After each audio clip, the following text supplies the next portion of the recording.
ప్రియమైన సహోదరి సహోదరులారా, దైవబిడ్డలారా, దివ్యవాణి క్రీస్తు సందేశం కార్యక్రమానికి స్వాగతం, సుస్వాగతం.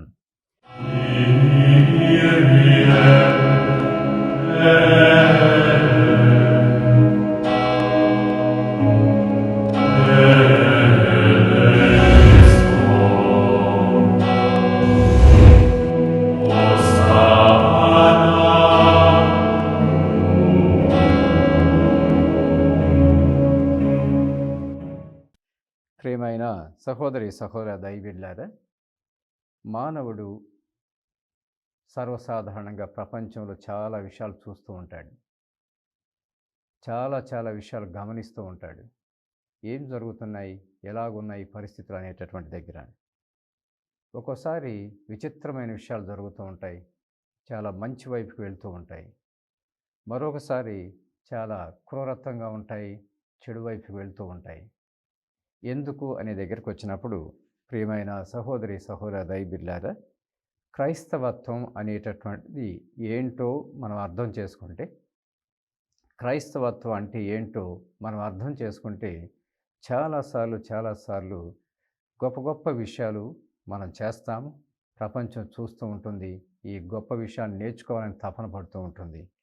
ప్రియమైన సహోదరి సహోదరులారా, నిజమైనటువంటి క్రైస్తవత్వం అంటే ఏంటో అర్థం చేసుకోకపోతే గనక చాలా క్రూరమైన విషయాలు జరుగుతూ ఉంటాయి. ఆ క్రూరమైన విషయాల్లో ఒకరికొకరు ఏ విధంగా చిన్నగా చంపుకోవడం దాకా వెళ్తూ ఉంటారు. ప్రియమైన సహోదరి సహోదర దైవబిడ్డలారా, ఈరోజు మనమందరం కలిసి నిజమైనటువంటి క్రైస్తవత్వంలోనికి వస్తే మన జీవితాలు ఎలాగ ఉంటాయో అనే దగ్గర ఎన్నో ఉదాహరణలు మనం చెప్పుకోవచ్చు. ఒకవైపు దేవుని యొక్క నిజమైన మనస్తత్వం ఎలాగుంటుంది, మానవుడు క్రైస్తవత్వాన్ని అర్థం చేసుకుంటే ఆ మనస్తత్వం ఎలాగుంటుంది, మానవుడు క్రైస్తవత్వం అంటే ఏంటో సరిగ్గా అర్థం చేసుకోకపోతే పరిస్థితులు ఇంకొక రూపంలో ఎలాగ ఉంటవి అనేటటువంటి విషయాల్ని ఈరోజు మనం 4 మాటలు చెప్పుకోబోతున్నాం. ప్రియమైన సహోదరి సహోదర దైవబిడ్డలారా, అది 1978 సంవత్సరం. జేమ్స్ అనేటటువంటి ఆయన చాలా దూర ప్రయాణానికి వెళ్తున్నాడు. ఎందుకు అంటే గనక మ్యాక్స్ ఎల్నబుష్ అనేటటువంటి ఆయన మరణించాడు. ఆయన మరణం యొక్క మరణానికి వెళ్ళాలని, ఆయన కోసం ప్రార్థన చేయాలని, దివ్యబలి పూజలో పాల్గొనాలని తపనతోటి చాలా దూరం నుంచి ప్రయాణం చేస్తున్నాడు. జేమ్స్ ఆయన అమెరికా దేశంలో ఉన్నాడు. మ్యాక్స్ ఎల్బుష్ ఆయన ఇంకా అమెరికా దేశంలో చాలా దూరంలో ఉన్నాడు. జేమ్స్ మ్యాక్స్ ఎల్బుష్ చనిపోయారని తెలుసుకొని చాలా దూర ప్రయాణం చేయటం మొదలుపెట్టాడు. ఎందుకు అనే దగ్గరికి వచ్చినప్పుడు ప్రియమైన సహోదరి సహోదరుల దైవబిడ్డలారా, చాలా విచిత్రమైన విషయం ఇక్కడ ఏంటి అంటే గనక, జేమ్స్ అనేటటువంటి ఆయన 15 ఏళ్ల ప్రాయంలో వాళ్ళ తల్లికి ఉన్నటువంటి ఒక పాత కారును తీసుకొని రోడ్డు మీద చాలా స్పీడ్గా వెళ్తున్నాడు. చాలా స్పీడ్గా వెళ్తుంటే సడన్గా ఒక 5 ఏళ్ల బాబు రోడ్డు పక్కన ఉన్నాడు. రోడ్డు దాటుతూ ఉన్నాడు, మనుషులు దాటేటటువంటి స్థలంలో. ఈ జేమ్స్ అనేటటువంటి ఆయన 15 ఏళ్ల ప్రాయంలో చిన్న వయసులోనే కారుని ఎలా తీసుకొని వెళ్తున్నాడు, చాలా వేగంగా వెళ్తున్నాడు. వెళ్ళి ఆ చిన్న బాబుని గుద్దేశాడు. 5 ఏళ్ల ప్రాయంలో ఉన్నటువంటి ఆ చిన్న బాబు పాప మరణించాడు. మరణించగానే ఇక మన అందరికీ తెలుసు, పోలీసులు పట్టుకున్నారు. 15 ఏళ్ల ప్రాయంలో నీకు లైసెన్స్ లేదు, కారు ఎలా డ్రైవ్ చేస్తావు అనేటటువంటిది. వాళ్ళ తల్లి పాపం పేదరాలు, ఆమెను ఈ అబ్బాయిని జేమ్స్ని కోర్టుకు తీసుకొచ్చడానికి పోలీసులు వెళ్ళారు. చాలా కేసులు పెట్టారు. ఎందుకంటే అడల్ట్ ఏజ్ రాకముందే ఏ విధంగా డ్రైవ్ చేస్తారు, ఏ విధంగా అలా కారు నడుపుతాడు, ఏ విధంగా గుద్ది ఆ అబ్బాయిని అలా చంపాడనే దాని మీద చాలా సివియర్గా పనిష్మెంట్స్ ఉంటాయి. 5 ఏళ్ల ప్రాయంలో ఉన్నటువంటి చిన్న బాబును గుద్ది ఎలా చంపాడనేటటువంటిది. ఇక కోర్టుకి వెళ్తే మాత్రం తప్పకుండా కారాగార శిక్ష ఏదో పడుతుంది ఆయనకి. అడల్ట్ కాదు కాబట్టి ఇంకేదైనా పనిష్మెంట్స్ ఉంటాయి, కానీ చాలా తీవ్రంగా ఉంటాయి. కోర్టుకు వచ్చారు. కోర్టుకు రాగానే 5 ఏళ్ల బిడ్డ యొక్క తండ్రి మ్యాక్స్ ఎలెన్ బుష్ ఇక కోర్టులో లాయర్స్ అటు ఇటు నిలబడి ఏం చేయాలి ఏంటి అనేటటువంటి విషయాల దగ్గర తీవ్రంగా చర్చలు జరుగుతూ ఉండగా ప్రారంభమయ్యే సమయంలోనే ఈ మ్యాక్స్ ఎలెన్ బుష్ పైకి లేచి నన్ను క్షమించండి, ఈ అబ్బాయి మీద, ఈ 15 ఏళ్ల అబ్బాయి మీద కోర్టు కేసులన్నీ తీసేయమని బతిమాలుతున్నాను అంటున్నాడు. I request you to remove all the cases అంటున్నాడు. అనగానే ఆ లాయర్స్ అందరూ కూడా, పోలీసులు అందరూ కూడా దిగ్భ్రాంతి చెంది ఏంది అని చూస్తున్నారు. చూస్తూ ఉండగా మ్యాక్స్ ఎలెన్ బుష్ అర్థం చేసుకున్నది ఏంటంటే గనక, జేమ్స్ అనేటటువంటి 15 ఏళ్ల అబ్బాయికి తండ్రి లేడు, తల్లి పాపం చాలా కష్టపడుతుంది ఈ అబ్బాయిని పెంచుకోవాలని. ఈ అబ్బాయిగా కొద్దిగా దారి తప్పి ఇట్లాంటివన్నీ చేస్తూ ఉన్నాడు. ఇక ఆ విషయానికి వచ్చేలకి మ్యాక్స్ ఎలెన్ బుష్ తన కుమారుని కోల్పోయాడు. ఇప్పుడు ఆయనలో వచ్చినటువంటి పరివర్తన ఏంటో తెలుసా? ఈ 15 ఏళ్ల జేమ్స్ని దత్తతగా తీసుకొని ఒక తండ్రిగా ఉండి, ఒక కుటుంబంగా ఉండి, ఆ అబ్బాయికి ఎడ్యుకేషన్ అవన్నీ కూడా చదివించి విద్యను అభ్యసించినట్లు చేసి ఆ అబ్బాయిని ప్రగతిలోనికి తీసుకురావాలనే తపనతోటి కోర్టు కేసులని కొట్టేయమన్నాడు. కోర్టులో ఉన్నటువంటి ఆ లాయర్సు, అక్కడ మామూలుగా కొంతమంది కూర్చొని ఉండేటువంటి జనాలు చూసి, అవతల ఫ్యామిలీ వాళ్ళు, యువతల ఫ్యామిలీ వాళ్ళు చూసి, ఏంటి ఈ మ్యాక్స్ ఎలెన్ బుష్ యొక్క ఆలోచనలు అనేది చాలా ఒకవైపు ఎంతో విచిత్రంగా చూస్తున్నారు. ఒక అబ్బాయి 5 ఏళ్ల పిల్లవాడిని, తన కొడుకుని చంపేస్తే చాలా అవతల కుటుంబం ఎంతగా ఉంటుంది కోపంతో. ఆ కోపతాపాలన్నీ పక్కన పెట్టేసేసి మ్యాక్స్ ఎలెన్ బుష్ ప్రేమతోటి, ఆప్యాయతతోటి ఆ 15 ఏళ్ల అబ్బాయిని దత్తత తీసుకొని విద్యను అభ్యసించేటట్టుగా ఎలా స్కూలుకి పంపిస్తున్నాడు, చిన్న చిన్నగా అబ్బాయిని కుటుంబంలోకి ఎలా తీసుకుంటున్నాడు ఒక బిడ్డగా. ఆ తర్వాత ఆ బిడ్డను పెంచి పెద్ద చేసి చదివించి చిన్న చిన్నగా ఒక మంచి ఉద్యోగం వచ్చేటట్టు చేశాడు. అది జేమ్స్ 15 ఏళ్ల ప్రాయంలో మామూలుగా అయితే ఇక జైల్లో ఉండాలి, అది ఇది తీవ్రంగా కొన్ని ఉంటాయి విషయాలన్నీ కూడా, వాళ్ళ తల్లికి ఇంకా బర్డెన్ ఎక్కువైపోతుంది అనేటటువంటి బాధలు ఎక్కువైపోతాయని ఇవన్నిటిని అర్థం చేసుకున్నటువంటి అబ్బాయి జేమ్స్ ఈ మ్యాక్స్ ఎలెన్ బుష్లో అలాంటి మార్పు ఎలాగొచ్చింది? మామూలుగా అయితే అవతల వాళ్ళు చాలా తీవ్రంగా ఉంటారు, కొట్టినా కొడతారు ఇంకా ఇట్లాంటి పనులు చేస్తే. అలాంటిది కాకుండా ఎంతో ప్రేమతోటి తనను దత్తతగా తీసుకొని, ఎడ్యుకేషన్ నామమాత్రంగా ఉంది, ఏమీ లేదు. ఆ నామమాత్రంలో ఎడ్యుకేషన్ ఎలా పెంచాడు, ఎలాగ కుటుంబంలో సభ్యుడిగా చేర్చుకున్నాడు. పాపం జేమ్స్ వాళ్ళ తల్లి కూడా చనిపోయింది. ఆ తల్లిదండ్రులుగా వాళ్ళు ఏ విధంగా ఆ బిడ్డను పెంచుకున్నారనేటట్టు చూసినప్పుడు జేమ్స్ ఆ రోజు మ్యాక్స్ ఎలెన్ బుష్ యొక్క ఆయన చనిపోయాడని తెలిసి ఆయన యొక్క దివ్య బలి పూజకు వెళ్తూ ఉంటూ దారిలో తన ఫ్రెండ్కి చెప్పుకుంటున్నాడు, నేను ఈరోజు ఇట్లా ఉన్నాను అంటే గనక, ఈరోజు నేను ఇంత మంచి ఉద్యోగంలో ఉండి, డబ్బు సంపాదనలో ఉండి, మంచి మనస్తత్వం పెంచుకొని ఉన్నాను అంటే గనక, నేను చిన్నప్పుడు చేసినటువంటి గొప్ప తప్పు, మా అమ్మ పాత కారును తీసుకొని వాళ్ళ అబ్బాయి 5 ఏళ్ల ప్రాయంలో ఉన్న అబ్బాయిని ఎలా గుద్ది చంపాడనేటటువంటిది తీవ్ర పరిణామాల వైపు కాకుండా ప్రేమ ఆప్యాయతలతో నన్ను వాళ్ళ కుటుంబ సభ్యుడిగా తీసుకొని, దత్తపుత్రుడిగా తీసుకొని, సొంత పుత్రుడిగా మార్చుకొని ఎంత ఎడ్యుకేషన్ నాకు నేర్పించారు, నా జీవితాన్ని ఎంత పైకి తీసుకొచ్చారు అనేది నేను మరవలేనటువంటి సత్యం. వాళ్ళు ప్రతి వారం, ప్రతి ఆదివారం వీలుంటే అప్పుడప్పుడు ప్రతిరోజు కూడా చర్చికి వెళ్తుంటారు. చర్చిలో వాళ్ళు నేర్చుకున్నటువంటి విషయాలు నా జీవితంలో నిజరూపం దాల్చాయి అనేటటువంటి సత్యాన్ని ఆ జేమ్స్ అనేటటువంటి కుర్రవాడు తన స్నేహితుడు చెప్పుకుంటున్నాడు. ఆ తర్వాత ఎలెన్ బుష్ దివ్య బలి పూజలో ఈయన సాక్ష్యంగా చెప్పుకుంటున్నాడు, క్రైస్తవత్వం అంటే ఇది.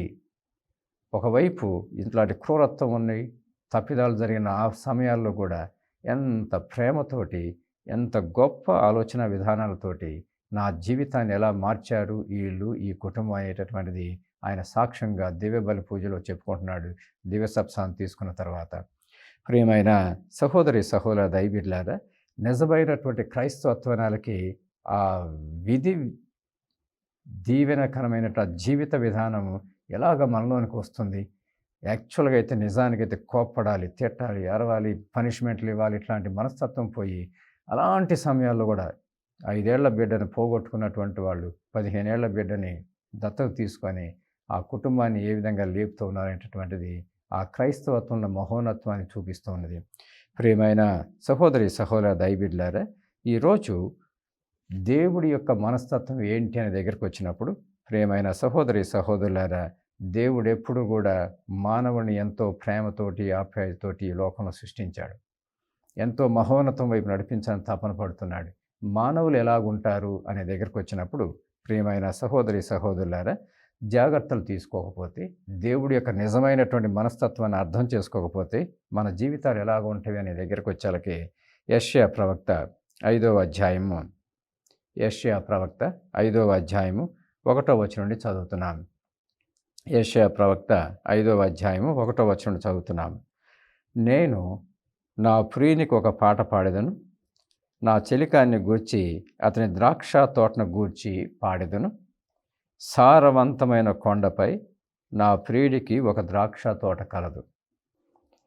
అతడు ఆ తోటను త్రవ్వి రాళ్ళు ఏరివేసి మేలైన ద్రాక్ష తీగలను నాటెను. తోట నడుమ బురుజు కట్టి రసం తీయుటకు తొట్టిని తొలిపించెను. అతడు ద్రాక్ష పండ్ల కొరకు ఎదురుచూచెను. కానీ ఆ తోట పుల్లని కాయలు కాచెను. ఈరోజు ప్రియమైన సహోదరి సహోదర దైవబిడ్డలారా, మానవత్వంలో జాగ్రత్తలు తీసుకోకపోతే మనం ఎలా తయారవుతామనే దగ్గరకు వచ్చినప్పుడు ఈరోజు ఎంత చక్కగా ఆ 2 వాక్యాలు చెప్తున్నాయి. అతడు ఆ తోటను త్రవ్వి రాళ్ళు ఏరివేసి మేలైన ద్రాక్ష తీగలు నాటెను. తోట నడుమ బురుజు కట్టి రసం తీయుటకు తొట్టిని తొలిపించెను. అతడు ద్రాక్ష పండ్ల కొరకు ఎదురుచూచెను. కానీ ఆ తోట పుల్లని కాయలు కాచెను.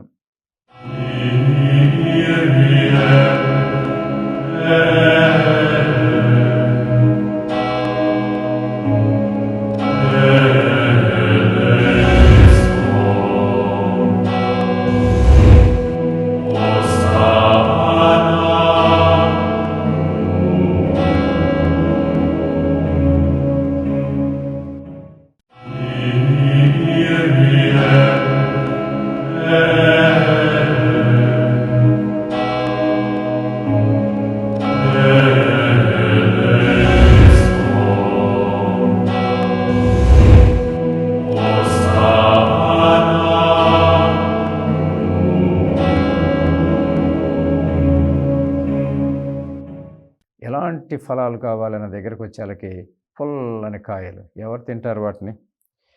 ప్రియమైన సహోదరి సహోదరులారా, ఇప్పుడు దేవుడు ఏం కోరుకుంటున్నాడు ఇట్లాంటి విషయాలనే దగ్గరకు వచ్చినప్పుడు, ప్రియమైన సహోదరి సహోదరులారా, 7వ వచనం చదువుతున్నాం. యెషయా ప్రవక్త 5వ అధ్యాయము 7వ వచనంలో, ఇశ్రాయేల్ జనులు సర్వశక్తిమంతుడైన ప్రభువు ద్రాక్ష తోట. మనమందరం కూడా దేవాది దేవుని యొక్క ద్రాక్ష తోట లాంటి వాళ్ళం. యూదా ప్రజలు ఆయనకు ప్రీతి కొల్పు వనం. మనమందరం కూడా దేవునికి ప్రీతి కలిగించే జీవితం జీవించాల్సినటువంటిది. ఆయన న్యాయమును ఆపేక్షించను, కానీ ప్రజలు హత్యకు పాల్పడిరి అంటున్నాడు. దేవాది దేవుడు న్యాయమును ఆపేక్షిస్తుంటే ప్రజలు హత్యలకు పాల్పడుతున్నారు అంటున్నాడు.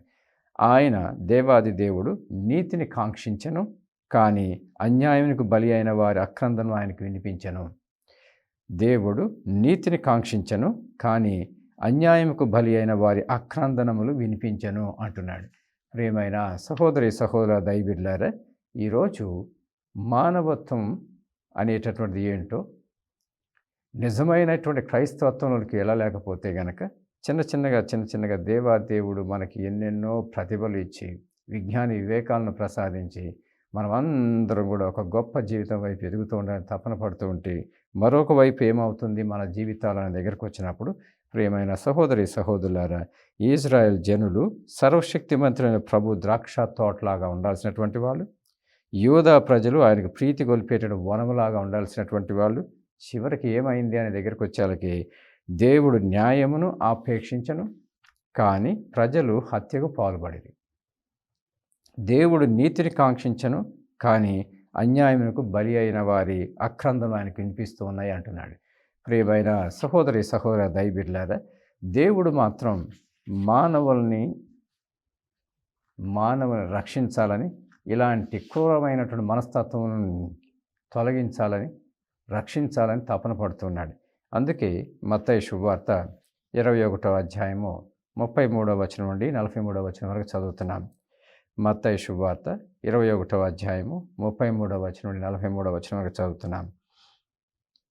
మరి ఒక ఉపమానమును ఆలకింపుడు. యజమానుడు ఒకడు ద్రాక్ష తోట నాటించి కంచె వేయించెను. గానుగ కొరకు గోతిని త్రవ్వించి గోపురం కట్టించి కాపులకు గుత్తకిచ్చి దూరదేశమునకు వెడలెను. అంతా సిద్ధం చేశాడు. తోట అంతా కూడా సిద్ధం చేసి గుత్తకిచ్చి దూరదేశమునకు వెడలెను. 34వ వచనం చదువుతున్నాం. ద్రాక్ష పండ్లు కోతకు వచ్చినప్పుడు తన భాగమును తెచ్చుటకై కౌలుదారుల వద్దకు తన సేవకులను పంపెను. కానీ వారు యజమానుని సేవకులను పట్టుకొని ఒకరిని కొట్టిరి, ఒకరిని చంపిరి, మరి ఒకరిని రాళ్ళ దెబ్బలు గురి చేసిరి. ఆ తోటమాని గుత్తాకిచ్చి దూరదేశానికి వెళ్తే పండ్లు కాసే సమయానికి వచ్చినప్పుడు కౌలుదారులు తమకు రావాల్సింది ఇవ్వాలని, ఆయన భాగానికి ఆయన ఇవ్వాలని కొంతమందిని పంపిస్తే వాళ్ళు ఏం చేశారో దగ్గరికి వచ్చేళ్ళకి వారు యజమాని సేవకులను పట్టుకొని ఒకరిని కొట్టిరి, ఒకరిని చంపిరి, మరి ఒకరిని రాళ్ళ దెబ్బలకు గురి చేసిరి. 36వ వచనం చదువుతున్నాం. అప్పుడు ఆ యజమానుడు ముందటి కంటే ఎక్కువ మంది సేవకులను పంపెను. కౌలుదారులు వీరిని కూడా అట్లే చేసిరి. అప్పుడు ఆ యజమానుడు తన కుమారుని వారు అంగీకరింతురని తలంచి అతనిని వారి వద్దకు పంపెను. అప్పుడు ఆ యజమానుడు తన కుమారుని వారు అంగీకరింతురని తలంచి అతనిని వారి వద్దకు పంపెను. అప్పుడు ఆ కౌలుదారులు ఆ కుమారుని చూచి, ఇదిగో ఇతడే వారసుడు, ఇతని తుదముట్టింతు రాండు, ఈ ఆస్తి మనకి దక్కును అని తమలో తాము చెప్పుకొని వారిని పట్టి ద్రాక్ష తోట వెలుపల పడద్రోసి చంపిరి. కాబట్టి ద్రాక్ష తోట యజమానుడు వచ్చినప్పుడు ఆ కౌలుదారులను ఏం చేయను అని యేసు ప్రశ్నించెను. ఆ దుష్టులను మట్టుపెట్టి కోతకాలన తన భాగమును చెల్లింపగల ఇతర కౌలుదారులకు ఆ భూమిని గుత్తాకిచ్చును అని వారు సమాధానమిచ్చిరి. అప్పుడు యేసు వారితో, ఈ వాక్యం చాలా గొప్పగా ఉంటుంది. యేసు అప్పుడు వారితో, మీరు లేఖనమునందు ఎన్నడూ చదవలేదా? ఇల్లు కట్టువారు త్రోసివేసిన రాయి ముఖ్యమైన మూలరాయి ఆయను, ఇది ప్రభువు ఏర్పాటు, ఎంత ఆశ్చర్యకరము. అందువలన దేవుని రాజ్యం మీ నుండి తొలగింపబడి తగిన ఫలమునిచ్చు వారికి ఇవ్వబడును అని నేను మీతో చెప్పుచున్నాను అన్నారు. ఆ తర్వాత ఆ ఉపమానం విన్న వాళ్ళలో చాలామందిలో కొంతమంది ప్రధానార్చకులు, పరిసయ్యులు యేసు ఉపమానం విని ఇవన్నీ తమ్ము గూర్చి అని గ్రహించిరి. వారు ఆయన్ను బందీగా పట్టుటకు ప్రయత్నించిరి. కానీ యేసు ప్రవక్త అని భావించిన జనసమూహములకు భయపడిరి. ప్రియమైన సహోదరి సహోదర దైవబిడ్డలారా, ఈ వాక్యంలో గొప్ప విషయం ఏంటో తెలుసా? దేవాది దేవుడు మానవుణ్ణి సృష్టించాడు, మహోన్నతమైన విలువల వైపు ఎదిగేటట్లుగా దీవించాడు, ప్రతిభలను ప్రసాదించాడు, విజ్ఞాన వివేకాలను ప్రసాదించాడు. గొప్ప జీవితం, మహోన్నతమైన జీవితమై రండి అని పిలుపునిస్తూ ఉండగా ఎంతోమంది సేవకులను పంపిస్తున్నాడు. పాత నిబంధనలు ఎంతోమంది ప్రవక్తల్ని దేవాదేవుడు పంపించాడు. ఎంతోమంది ప్రవక్తల్ని దేవాదేవుడు పంపించాడు. చివరికి యేసుక్రీస్తు ప్రభుని మన మధ్యకి పంపించాడు. యేసుక్రీస్తు ప్రభువు ఎంత గొప్పగా తన సందేశాన్ని, దేవుడి సందేశాన్ని మనకు బోధించాడు. అష్టభాగ్యాల నుంచి, దైవ ప్రేమల కాడి నుంచి ఎంత గొప్పగా మన జీవితం ఎదగలదనేటటువంటి జీవిత విధానం వైపు నడిపిస్తున్నాడు. అయితే ఏం జరుగుతుంది? అసలైన విషయాల దగ్గరికి వచ్చేళ్ళకి ప్రజలు ఆ ప్రవక్తను ఎలా చంపారు? ఎంతోమంది ప్రవక్తల్ని దేవాదేవుడు పంపించి మీ జీవితాలను మార్చుకోండి, మహోన్నతమైన జీవితం వైపు రండి అని పిలుపునిస్తుంటే, ఈరోజు ఏ విధంగా అయితే ఈ కౌలుదారులు వచ్చిన ప్రతి ఒక్కరిని చంపటమో, కొట్టటమో, ఏదో ఒకటి చేసి ఎట్లా చేస్తున్నారు, అలాగని ప్రవక్తలందరినీ చేశారు. చివరికి యేసుక్రీస్తు ప్రభుని దేవాదేవుడు మన మధ్యకి పంపించారు, తన ఏకైక కుమారుని. ఆ ఏకైక కుమారుని ఏం చేస్తామని దగ్గరికి వచ్చేళ్ళకి ఎంత క్రూరాతి క్రూరంగా కొరడా దెబ్బలు, ముళ్ళ కిరీటం పెట్టి, సిలువను మోపించి, సిలువ పైన ఆయన్ని ఎలాగ తుప్పుబట్టినటువంటి ఆ గంటు చీలను కొట్టి ఆయన సిలువ మీద ఎలా వేలాడి తీసాం. ఎంత క్రూరాతి క్రూరంగా ప్రవర్తించాం. ప్రియమైన సహోదరి సహోదర దైవబిడ్డలారా, ఈరోజు మనందరి జీవితాల్లో దేవాది దేవుడు నిజమైనటువంటి క్రైస్తవత్వం అంటే ఏంటో అర్థం చేసుకుంటే ఎంత గొప్పగా జేమ్స్ చిన్నగా ఉన్నప్పుడు 15 ఏళ్ల ప్రాయంలో మ్యాక్స్ వాళ్ళ బిడ్డని ఏ విధంగా గుద్ది చంపాడు. కానీ ఆ మ్యాక్స్ ఎంత చక్కగా క్రైస్తవత్వంలో ఎదగటం వలన పనిష్మెంట్లు కాదు అని ఆయన ఏ విధంగా దత్తత తీసుకొని ఎంత గొప్పగా సొంత కుమారుడిగా ఎదిగించుకున్నాడు అని దగ్గరికి వచ్చేలకి అక్కడ ఆ రోజు దివ్య బలి పూజలో ఆయన మరణించినటువంటి ఆ సమయంలో దివ్య బలి పూజలో ఎంత చక్కగా జేమ్స్ సాక్ష్యం ఇచ్చుకుంటున్నాడు. ఇంత గొప్ప క్రైస్తవుడు నాకు తండ్రిలాగా ఉండి నన్ను ఎదిగించి నన్ను చదివించి ఎంత గొప్పవాడిని చేశాడు. వాస్తవానికైతే నేను జైల్లో ఉండాల్సినటువంటి వాడిని, కానీ ఈరు నన్ను ఎంత గొప్పగా ఎదిగించుకున్నాడు అనేటట్టు చూపిస్తూ ఆ నిజమైనటువంటి క్రైస్తవత్వం అంటే ఏంటి అనే దగ్గర గొప్ప విషయాన్ని చూపుతూ జేమ్స్ గారు సాక్ష్యం చెప్తున్నారు. ప్రియమైన సహోదరి సహోదర దైవబిడ్డలారా, ఈరోజు ఈ వాక్యాలను వింటూ ఉండగా మనందరం అర్థం చేసుకోవాల్సినటువంటిది మొట్టమొదటిది, దేవుని యొక్క వాక్యం అంటే ప్రేమ కలిగి ఉండటం. దేవుని యొక్క వాక్యం అంటే ప్రేమ కలిగి ఉండటం, అది మనల్ని ఇంకా గొప్ప విషయాల వైపు నడిపిస్తుంది. మొట్టమొదటిది దేవుని యందు విశ్వాసం కలిగినటువంటి జీవితం వైపు, దేవుని యందు విశ్వాసం కలిగినటువంటి జీవితం వైపు మనల్ని నడిపిస్తూ ఉంటుంది. రెండోది ఏంటో తెలుసా? దేవుడంటే ప్రేమ, అనురాగాలతో కూడుకున్న అవినాభావ సంబంధం వైపు నడిపిస్తూ ఉంటుంది. దాని ఫలితం ఏంటో తెలుసా? మనందరి జీవితాల్లో ఎప్పుడైతే దేవుడి యొక్క వాక్యంలో బలపడుతూ ఉంటామో, ఎప్పుడైతే నిజమైనటువంటి దేవుణ్ణి విశ్వసించడం నేర్చుకుంటామో, ఆయన చిత్తానుసారంగా ఆయనను ప్రేమిస్తూ ఆయన యొక్క కాపుదల్లో ఉండడం తపన పడుతూ ఉంటామో, మన ప్రార్థనా జీవితం, మన ఆరాధన అనేటటువంటిది ఎంత గొప్పగా ప్రేమ ఆప్యాయతలతో కూడుకుంటుంది. ఈరోజు దేవుడు మనందరినీ కూడా అలాంటి గొప్ప జీవితం వైపు రండి అని దేవుడు పిలుపునిస్తున్నాడు. అందుకే ఫిలిప్పీయులకు రాసిన లేఖలో 4వ అధ్యాయము 6వ వచనం నుండి 9వ వచనం వరకు చదువుతున్నాం. ఫిలిప్పీయులకు రాసినటువంటి లేఖ 4వ అధ్యాయము 6వ వచనం నుండి 9వ వచనం వరకు, దేనిని గూర్చి విచారింపకుడు, మీకు ఏమి అవసరమో దాని కొరకు మీ ప్రార్థనలో దేవుణ్ణి అర్థింపుడు. కానీ ఆ విధంగా అర్థించినప్పుడు కృతజ్ఞతాపూర్వకమైన హృదయంతో ప్రార్థింపుడు. 7వ వచనం చదువుతున్నాం. మానవ అవగాహనకు అతీతమైన దేవుని శాంతి మీ హృదయములను మనసులను యేసుక్రీస్తునందు భద్రంగా ఉంచును. 8వ వచనం చదువుతున్నాం. సహోదరి సహోదరులారా, చివరి మాటగా చెప్పుచున్నాను, మంచివియు స్తుతిపాత్రములైన వానితో మీ మనసులను నింపుకొనుడు.